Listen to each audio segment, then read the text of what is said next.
अस्सलाम वालेकुम। उम्मीद है आप लोग ठीक हैं, खैरियत से हैं। खुदा की ज़ात आप लोगों को अपने हिफ्ज़ व अमान में रखे। हमारी दुआएँ हमेशा की तरह आपके साथ हैं, खुश रहें। अल्लाह पाक इसी तरह अपनी रहमतें आप लोगों पर बरसाता रहे। पाकिस्तान सलामत रहे ता क़यामत रहे। पाकिस्तान ज़िंदाबाद, हमेशा ज़िंदाबाद। गुज़ारिश जो आपसे की जाती है कि चैनल को सब्सक्राइब ज़रूर करें, बेल आइकन को प्रेस करें और ज़्यादा से ज़्यादा व्हाट्सएप ग्रुपों में इसका लिंक शेयर करें और अपनी राय का इज़हार ज़रूर दिया करें। तहरीक-ए-इंसाफ ख़वातीन की लड़ाई का गढ़ बन चुका है। आप कहेंगे कि ख़वातीन की लड़ाई का गढ़ बन चुका है। जो इमरान खान की रहाई की तहरीक चलाना चाहते थे, वो अब आपस की सियासत की तहरीकें चल चुकी हैं।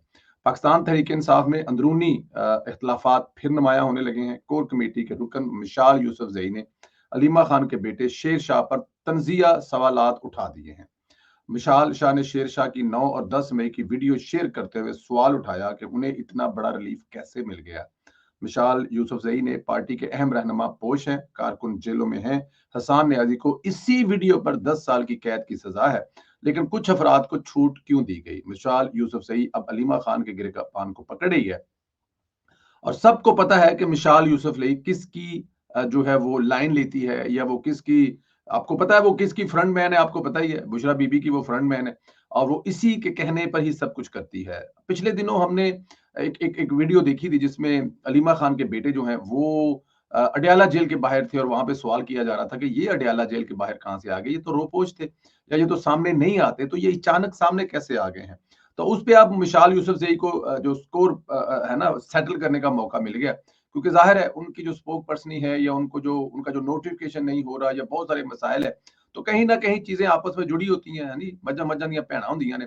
तो अब वो अपना हिसाब बराबर कर रही है। उन्होंने सवाल ये उठाया है अपनी ही पार्टी की जो इस वक्त मेरे ख्याल में असल में जो एक तरफ या यक तरफा या अपनी तरफ से चेयरमैन है अलीमा खान साहबा पाकिस्तान तहरीक इंसाफ की, इमरान खान के बाद अनऑफिशियल, उनसे सवाल उठाया कि आपका बेटा कैसे आजाद घूम रहा है, जबकि इसी वीडियो में हसान न्याजी जो है वो जब से पकड़ा हुआ है उसको बाहर आना तो दूर की बात, अगले 10 साल तक कहा जा रहा है कि वो बाहर नहीं आएगा, लेकिन आपका बेटा घूम रहा है। तो यहाँ पर जो इल्जाम है वो डायरेक्ट अलीमा खान पर लग रहा है। हम अक्सर कहते हैं कि अलीमा खान नहीं चाहती, अलीमा खान किसी जगह पे ऑन बोर्ड है कि इमरान खान जेल में रहना चाहिए। शायद यही वजह है कि वो बाहर आकर ऐसे बयानात या ऐसी चीजें करती हैं जिससे इमरान खान साहब की कोई, जिसे कहते हैं ना कि बात होने की कोई उम्मीद या होप है, वो फिर वापस बैक फुट पे चले जाती है। लेकिन अलीमा खान साहबा तो कोई कुछ नहीं कहता। अलीमा खान साहब का बेटा बाहर घूम रहा है और यही पॉइंट जो है वो जो है वो यूसुफ जई साहबा ने उठाया है। इधर कल से मोदी और यूथिए पाकिस्तान दोनों मिलकर पाकिस्तान के खिलाफ प्रोपोगंडा कर रहे हैं। माइक्रोसॉफ्ट ने पाकिस्तान से ऑपरेशन बंद कर दिया। हकीकत कुछ और है और हकीकत यह है कि माइक्रोसॉफ्ट और बहुत कुछ वर्चुअल करना चाहता है, स्मार्ट तरीके से एआई पर शिफ्ट हो रहा है। जैसे दुनिया भर की कंपनियां अपने छोटे ऑफिसर्स को हेड ऑफिस मुंतकिल कर रही हैं, वैसे ही माइक्रोसॉफ्ट ने ये अपना कदम उठाया है। ये गुज़श्ता चंद बरसों के दौरान माइक्रोसॉफ्ट ने पाकिस्तान में अपने लाइसेंसिंग और कमर्शियल माहिदों के इंतजामात को यूरोप में अपने आयरलैंड हेडक्वार्टर मुंतकिल कर दिया है, जबकि पाकिस्तान में रोजमर्रा की सर्विसेज की फ्राहम की जिम्मेदारी मुकम्मल तौर पर इसके मुकामी सर्टिफाइड जो शराकतदार है उनके सपुर्द कर दी गई है। इस पस मंजर में हमें ये इतला है कि माइक्रोसॉफ्ट पाकिस्तान में अपने लाइजन ऑफिस के मुस्तकबिल पर गौर कर रहा है, जो इसकी आलमी सतह पर वर्क फोर्स को बेहतर बनाने के लिए एक वसी तर अमली हिकमत अमली का हिस्सा है। ये इकदाम कंपनी की दरीना हिकमत अमली की अक्कासी करता है, जिसमें बराह रास्त मुलाजमीन की तादाद को महदूद करते हुए क्लाउड बेस्ड और शराकत दारों के जरिए खिदमात की फराहमी को फरूग देना भी शामिल है। ये पाकिस्तान से इनखला नहीं बल्कि शराकत दारी पर मबनी मॉडल की तरफ मुंतकली है। दुनिया जो है ना वो बदल रही है, दुनिया जो है ना वो आगे से आगे जा रही है। मैं आपको एक बात बताऊं, चले ये जरा इसको जरा कंप्लीट करें, मैं उसमें एक मिसाल देता हूं आपको। पाकिस्तान की वजारत आईटी टेलीकम्युनिकेशन आलमी सतह की टेक्नोलॉजी कंपनी की मुल्क में मौजूदगी नहायत अहम और स्ट्रेटेजिक कदर की हामिल समझ जाती है।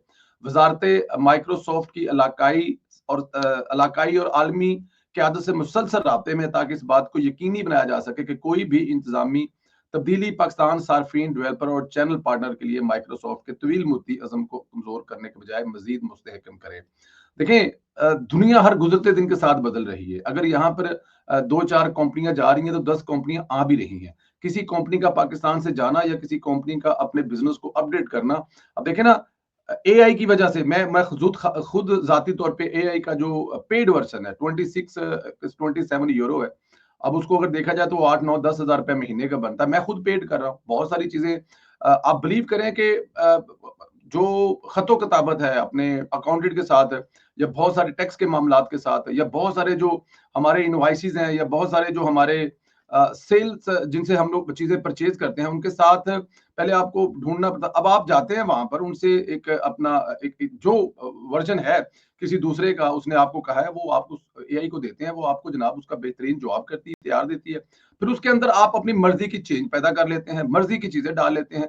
तो आपका काम जो अकाउंटेंट के पास जाना या वकील के पास जाना, अब वकील के पास जाने की ज़रूरत नहीं है आपको क्योंकि वकील से बेहतर एआई आपको करके दे रही है। और सिर्फ 10,000 रुपए महीना पेड कर रहे हैं, ठीक है? मेरे पास भी है, मेरे बहुत सारे दोस्तों के पास भी है। तो अब ये कह देना कि वकील नालायक हो गए हैं या वकील भैड़े हो गए हैं या अकाउंटेंट को काम नहीं आता, तो मेरे ख्याल में ये मुनासिब नहीं। इसी तरह माइक्रोसॉफ्ट सिर्फ पाकिस्तान से नहीं दुनिया भर से कि वो जो अपने उनके शराकतदार हैं जिनके साथ वो उनके बिजनेस पार्टनर हैं और वो उनके ऑफिशियल है उनके हवाले बहुत सारी चीजें कर रहे हैं और अपने लोगों को कम कर रहे हैं। 9,000 लोग जो पूरी दुनिया में फारग हो रहे हैं, उन माइक्रोसॉफ्ट ने 9,000 लोगों को पूरी दुनिया से फारग किया है। तो ये खाली पाकिस्तान नहीं है, बहुत सारे दुनिया के दूसरे ममालिक में भी ये मॉडल लेके आ रहा है। छोटी सी मिसाल देता हूँ, हॉलैंड के अंदर जब हम आए थे आज से कोई 30 साल पहले 1997-98 में, बल्कि 96 में शायद आए थे, तो उस वक्त से लेके अब तक हर दूसरी गली में बैंक होता था और यहाँ पर 5-7 बैंक होते थे। राबो बैंक होता था, एबिन आमरो बैंक होता था, आईएनजी बैंक होता था, एसओसी और एसओएस या इस तरह के बैंक होते थे। इस तरह के 5, 7, 8, 10 बैंक जो होते थे, हम लोग आते जाते उसमें मतलब अपना अकाउंट खोला, एक बैंक, दूसरा बैंक, तीसरा बैंक। आप बिलीव करेंगे कि बैंक है ही कोई नहीं, बैंक ही कोई नहीं है। अब आप कहेंगे संजीला साहब बैंक कोई नहीं है तो बहुत बड़ा मतलब कि आप ब्लंडर मार रहे हैं। मैं ब्लंडर नहीं मार रहा। आप बिलीव करें कि बैंक की मतलब अब पूरे शहर में एक आईएनजी बैंक है, पूरे यूरोप में है, एक एबिन आमरो बैंक है, एक राबो बैंक है। इनके ऑफिस है कि आपने अगर कोई कर्जा लेना है, आपका कोई मसला मसाइल है तो आप टाइम बनाकर वहां पर जाएंगे। अदरवाइज उन्होंने मशीनें लगा दी हैं, आप मशीन से पैसे निकालते हैं और मशीन से ही पैसे ले लेते हैं। जमा करवाने के लिए भी मशीन और बैंक से पैसे निकलवाने के लिए भी मशीन। That's all. अल्लाह अल्लाह तो खैर सल्ला। बैंक का इतना ही काम होता सी। और जो बाकी आपका कर्जा लेना है, घर लेना है, दुकान, बिजनेस, काम, कारोबार, उसके लिए टाइम बनाए और उनके दफ्तर में चले जाए। तो अब ये कह देना कि मतलब हर पाकिस्तान में प्रोपोगंडा करने वाले आपको पता ही है। इधर मोदी दुनिया भर के दौरे कर रहा है, ऐसे ममालिक जा रहा है जिनकी दुनिया में ये नहीं कहना चाहिए कि वैल्यू नहीं है, लेकिन मतलब आप वैल्यू ही नहीं समझ लें। भारत के खिलाफ पाकिस्तान को आलमी सतह पर यह आवाज भी उठानी चाहिए कि ये सिक्योरिटी काउंसिल की रुकनीत के अहल ही नहीं है। भारत ने अक़वाम मुत्तहिदा के चार्टर और कश्मीर से मुतल्लक करारदादों की मुसलसल खिलाफ वर्जी की है। बैन अवी माहदों को यकतरफा मनसूई से भारत ने अपनी नाहली जाहिर की है। अकलीतों के खिलाफ इम्तियाजी कवानीन नाफज किए गए हैं जिनमें शहरियत कानून शामिल है। अज़हार राय और इख्तिलाफ राय को दबाने की हुकूमती पॉलिसी वाज़ेह है। हुकूमत हिंदू बालादस्ती पर मुबनी नजरियात को खुलेआम फरोग दे रही है। मुसलमान, ईसाइयों और सिखों समेत अकलीतें मुसलसल रियासती निशाने पर है। भारत आलमी सतह पर तनहाई का शिकार है। इसके तमाम हमसायों से तलकात कशीदा है। रॉ के जरिए पाकिस्तान खुसूसन बलूचिस्तान में तहजीब कारियों और दहशत गर्दियों में मुलव्वस है। श्रीलंका में तामल बागियों, बांग्लादेश में रियासत मुखालफ अनासर को भारतीय सरपरस्ती हासिल है। नेपाल में सियासी मुदाखलत और मुआशी नाकाबंदियां हैं। म्यांमार में भी इंतशार फैलाया गया। इन सरगर्मियों के शवाहद इलाकाई इंटेलिजेंस, आलमी सहाफियों और रिपोर्ट्स में दस्तावेज सूरत में मौजूद है। भारत अक़वाम मुत्तहिदा की बजट में नुमायां किरदार अदा नहीं करता मगर मुस्तकिल नशिस्त का ख्वाहा है। एक ऐसा मुल्क जो इंसानी हकूक की पामाल करे, कानून तोड़े, हमसायों को गैर मुस्तहकम करे और वो आलमी अदारों की क्यादत का अहल किसी भी तरह नहीं हो सकता। और भारत को मुस्तकिल नशिस्त देना रियासती जबर और इंतहा पसंदी को मेरे ख्याल में ये जवाब देना होगा। तो ये बात ठीक है कि जब तक कोई नहीं बोला तो नहीं बोला, लेकिन भारत ने अपने इर्द गिर्द तमाम ममालिक में, कैनेडा वर्गे मुल्क के जाके इंडिया ने अपना लुच तलिया थे। नजदीक वाले मुल्कों में क्या होना चाहिए।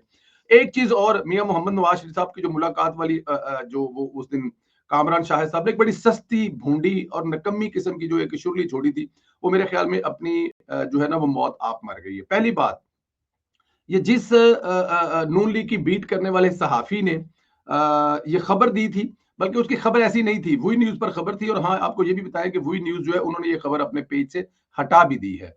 उस खबर में भी अगर मगर था कि मुल्क के मसीत और मफाद में ये चीजें की जाए।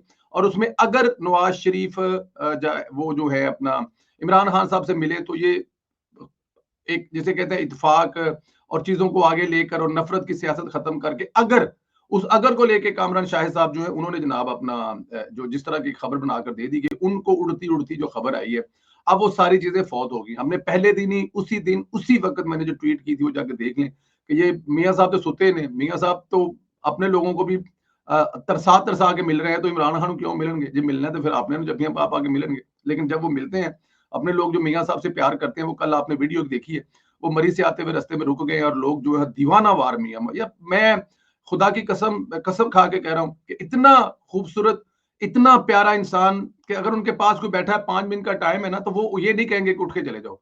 सामने वाले को देखना पड़ेगा, यार मेरे 10 मिनट साढ़े 12 मिनट हो गए, 15 मिनट, आधा घंटा घंटा, मियाँ साहब आपको 1 घंटे बाद भी नहीं कहेंगे उठ जाएंगे, दो दो दफा आपको चाय पिलाएंगे और आपसे शुरू ही करेंगे, आप अच्छे हैं, लफ्ज बोलते हैं आप अच्छे हैं, आपके बच्चे, आपके घर, काम सब, वालदैन सब ठीक है। इतना खूबसूरत मियाँ Mohammad Nawaz Sharif. But any how, तो वो जो खबर भी हटा दी गई है और जिस साहब ने ये खबर ब्रेक की है वो नून लीग के बारे में अक्सर ऐसी जो है ना वो थ्योरियां पेश करते रहते हैं, क्योंकि उनको समझा जाता है कि नून लीग की बीट करते हैं। तो मियां मोहम्मद नवाज शरीफ साहब जो है, जैसे फिर मैंने अपने वीलॉग में बार बार ये भी बताई, ये बात समझाई कि मियां मोहम्मद नवाज शरीफ साहब क्यों मिलेंगे इमरान खान साहब से, कौन सी ऐसी नेकी है इमरान खान की नून लीग पर या नवाज शरीफ पर या उसके खानदान पर वो जाके मिलेंगे। और फिर जो उनकी बहन अलीमा खान ने बाहर आकर जुबान दराजी की, उसके बाद क्या मिलना बनता है। दूसरी बात है, ये किसी किस्म का वजूद ही नहीं है इस चीज का, ये सिर्फ एक मफरूजे पर बिना थी जो स्टोरी चलाई गई। और मैं कभी भी मेरे कायद को इस बद नस्ल इंसान के साथ नहीं मिलना चाहिए। मैं आखिर में ये लफ्ज भी बोल रहा हूँ। अल्लाह पाक आप लोगों को अपने हिफ्ज़-ओ-मान में रखे, ख्याल रखे, इजाजत दे, इंशाल्लाह अगले वीडियो में फिर मुलाकात होगी। अल्लाह हाफ़िज़।